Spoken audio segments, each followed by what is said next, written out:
Are you sick and tired of gambling your hard-earned money on Madden packs? Look no further than my sponsor, MMOEXP, for the cheapest and most reliable MUT coins on the market. And don't forget to use code Ferdy at checkout for 5% off. What's going on, guys? Today we have Gridiron Guardians part number 1. Part number 2 will be dropping on next Thursday, and then most likely right into the Most Feared promo. But yeah, this Gridiron Guardians drop is super mid. But in today's video, we're going to talk about all of the cards in this promo, which cards are worth it, which cards are not. But yeah, let's just get started. So getting started here with the gold cards. To me, even budget, no money spent, maybe like a Tyler Steen 87 strength's pretty decent. That's very good compared to like a guy like, Kenyon Green with only, 79. 87 strength's actually really good. And if we head over here, really besides like Trenton Gill and where is he? Dustin Hopkins probably. That's really all I'm touching from these low elites, even on a theme team. Nothing looks too crazy to me. There's Hendon Hooker got an upgrade too, which is interesting. Geno Stone 82 speed. CJ Henderson 85 speed is actually pretty decent because not only does he have 85 speed, he's also 6'1" and has pretty good man in zone for an 83 overall. So I don't hate the CJ Henderson card, honestly. I don't hate it. If you need to use them, go for it. And then now we're on page number 1, and we of course have Noah Fant. So getting started here with Noah Fant, 83 overall, 84 speed with 86 acceleration, 6'4", and he's 249 pounds. Route running is not the best, and as a run blocker, he's not that great either. So this card, probably outside of a Broncos Seahawks team, you're not touching him. But honestly, 85 to 86 speed on a 6'4" could be a good little backup special teams option, which is crazy I'm even saying that. Nick Baldwin gets an upgrade for the Jets. I guess I'll take a fullback for the Jets theme team. Then we have Ryan Bates, who doesn't look that good for an 83 overall offensive lineman. And now we have our 86 overall. So Preston Smith, he does have 88 power moves. If we look down here at the traits, he has 2 of 3, which is actually pretty good. And high motor is on yes. But yeah, 81 speed with 86 acceleration for a Commanders and Packers team. If he is your best edge rusher, yeah, you could definitely use this card. He's got good enough power moves. Again, I would love to try to get this card to 80 power or 90 power moves, but I don't know how practical that really is.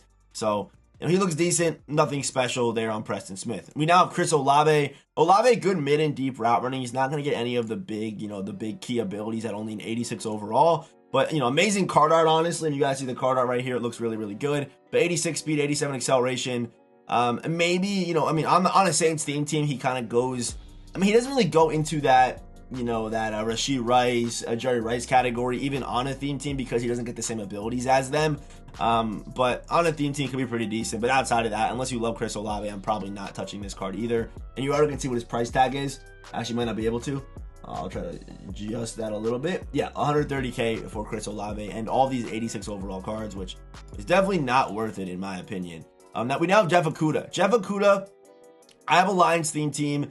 And should I consider using this card on my team? I have a Lions and Jets theme team. And maybe he does see the field. Maybe he does. But to me, I run a lot of man-to-man coverage. So he won't be the best fit for me. But he is 6'1". And I'm surprised that his man coverage actually isn't a little bit better. And again, about 130K, 86 speed. He's basically like the wide receiver, the cornerback version of Chris Olave in this promo. Very similar cards. And also not really any good abilities. But again, you only have 6 AP, so it's not that big of a deal. We then have Chris Manhertz. Another tight end for the another tight end for the Broncos team in this drop. He's actually a pretty good run blocker, but then outside of that, don't touch this man with a 45-foot pole. I'm not sure how we even got an 86 overall. We then have Alec Ingold, another fullback in this drop, who might actually be one of the best fullbacks in the game besides Franco Harris, and I think he honestly is. He looks really good. Alec Ingold, if you use a fullback and say you use Franco Harris, but even Franco, I don't believe Franco is the best. It's decent. You can kind of see his impact block's pretty good. But Alec has those stats to back it up with good lead block as well, which doesn't matter as far as pathfinding and hitting those blocks. So if you're using a fullback, I like Alec Ingold a lot. I actually really do. And then if we go back to our Gridiron Guardians cards, and again, a pretty average drop, as you guys can kind of see here. I'm just kind of going through these names. Even the names that you can still see look pretty average. So we then have Zach Allen. Zach Allen is a very interesting card because he's a run stopper, he's a run stopper end, which I feel like we don't see a lot of. We see a lot of run stopper outside linebackers, but we don't see a lot of run stopper ends. And yes, we have ends that can stop the run, don't get me wrong, but they usually don't cheat they usually don't cheat their pass rush stats like this. The dude's got 81 power moves.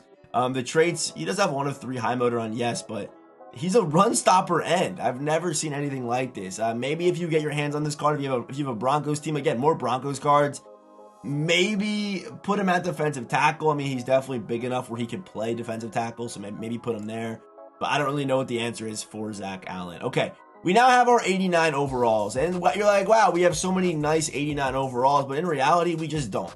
The best one is Isaiah Simmons. Isaiah Simmons is an elite card in this game right now, and is the only guy that probably makes, what was that? He's the only guy that probably makes this promo actually worth it. And he's going for 700K right now. His price will eventually fall. I'm recording this basically right after these cards came out, but he is a top tier elite card in this game. Run stopper wise, he is just ridiculous. Can play man, can play zone, has crazy speed. So this card can literally play slot corner for you, can play over the top for you, and can be your user. So use Isaiah Simmons however you want. This card fits on everybody's team, and this is probably the only card that I 100% recommend in this promo. If you have the coins, Isaiah Simmons is a monster, and here are the abilities on Isaiah Simmons. Again, nothing special. But does get pick artist for over the top. I mean, you'll probably use this card with no abilities and he'll be an absolute dog. And not to mention, he's 6'4", 238 pounds. And weight does matter this game. If you've been using a guy with low weight, he's going to struggle against the run because those running backs are going to continue to fight for extra yards against him. On Isaiah Simmons, this doesn't happen. Isaiah Simmons, I even used his elite card, and you felt an immediate difference between him and a lighter user that may have some more speed. Isaiah Simmons he's basically a jack of all trades defensive card in this game. Like I said, can play corner, can play over the top, and can be a super elite user. So I do love Isaiah Simmons card 100%. One I recommend. And probably the only card I would say I recommend, because then we then have Osa. Not going to try to say his last name, but I was talking about defensive tackles yesterday, and he's not near Chris Jones. He's not near Warren Sapp. He's not near Javon Hargrave. I mean, he's up there, don't get me wrong. If you're an overall merchant, go get him. But, 78 speed with 77 acceleration. Can't really rush the passer that well. However, he isn't even that big either. He's 6'2", 182. And, we have 300 plus guys that are 6'6" in this game. And if you are going to trade that size for some speed, you want your card to have some speed. Look at Warren Sapp. It is only I think it's a 4-speed difference, but still, it doesn't make a difference. And then we have, the tackling stats look pretty good too. So Osa, as a champion, hurts. This card easily could have been dropped as an 86 overall with these basically the same exact stats, and no one would have even thought differently about it, which is kind of crazy to say. We then have Quentin Nelson, who still gets good upgrades. 61 speed. He's actually probably one of the best offensive linemen in the game, but an offensive lineman, as a champion is never flashy, especially when you also have a defensive tackle who's also a champion in the promo. It's never going to be flashy. We then have LTD Danielle Hunter, and this card is pretty good. I mean, 85 speed off the edge. I wish they just gave him 90 finesse moves, but they didn't do that, unfortunately. As far as tackling goes, looks pretty good too. But 6'5", 263 pounds, and he has 2 of 3 pass rush traits. This card's going to be pretty good. Only problem is that he's an LTD. If he does get down to quick sell, could be a card worth going after just as a rental, because he is a top tier edge rusher in the game. Unfortunately, doesn't get edge threat like DeMarcus Ware, which doesn't put him over DeMarcus Ware as an edge rusher, but does get defensive rally, which is definitely really nice. This guy said horrible block shed. Hold on, what was his block shed? Where's his block shed at? Block shed 83. That's not that bad. I mean, it's not great, but for a pass rusher, I don't hate it. It's kind of hard to find guys that can do both right now, unless it's like a Legends drop, for example. But Danielle Hunter's pretty nice as far as getting off that edge. We then have Najee Harris.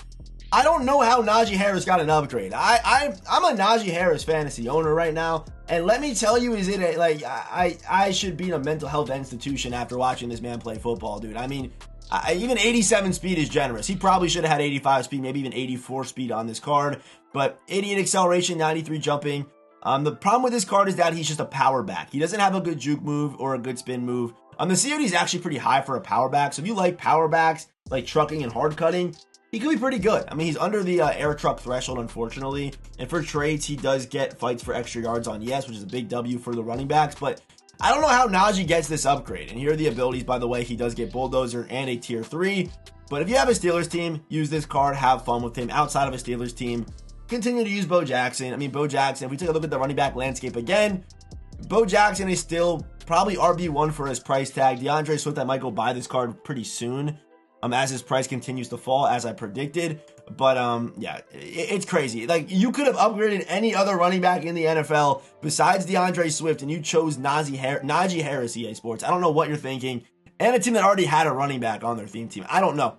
I don't know their vision. I don't see the EA vision. Maybe someone will show it to me, but I don't see it. And then finally, we have AJ Brown. So AJ Brown, when you think of AJ Brown, you think of a big physical receiver, because that's what he is in the NFL in real life. In Madden games, especially Madden 24, you can't really replicate that. It's tough to replicate that. And he has 87 speed, and he does get slot apprentice, which is actually pretty good. And I think he's red zone threat too, which is pretty decent. So yeah, slot apprentice. This card falls into the Jerry Rice, Rashid Rice, Adam Thielen, Juju Smith-Schuster range. He's in there. He's even with Devonta Smith. But if you have an Eagles team, they got Finneran, Devonta Smith, and now AJ Brown. Pretty good looking team, man. I mean, as far as the receivers go, they're looking pretty good. So AJ Brown, he's actually pretty good after the catch. Again, I wish he was a little bit more physical after the catch. I mean, 85 break tackle is decent, and also he's 226 at 6 foot. So AJB, slot apprentice on a team could be a lot of fun. I don't see him getting down the rental, but I wish he did. So outside of probably having Eagles or a Titans team, you're probably not touching this card, unfortunately. So, out of all these cards that came out today, the only card I would say that is 100% worth it, if you even have a God Squad, is Isaiah Simmons. I know a lot of these cards are still pretty good at their position, but they could have been better. These cards could have been better. Probably just going to see another good Legends weekend this weekend. Again, it looks like we are going to be getting a Walter Payton this weekend, which is going to help out the running backs again. Like I said, for Najee, it's very thin position still. But yeah, that's going to do it. Let me know down in the comment section which cards are you picking up. And as always, I will see you boys in the next one.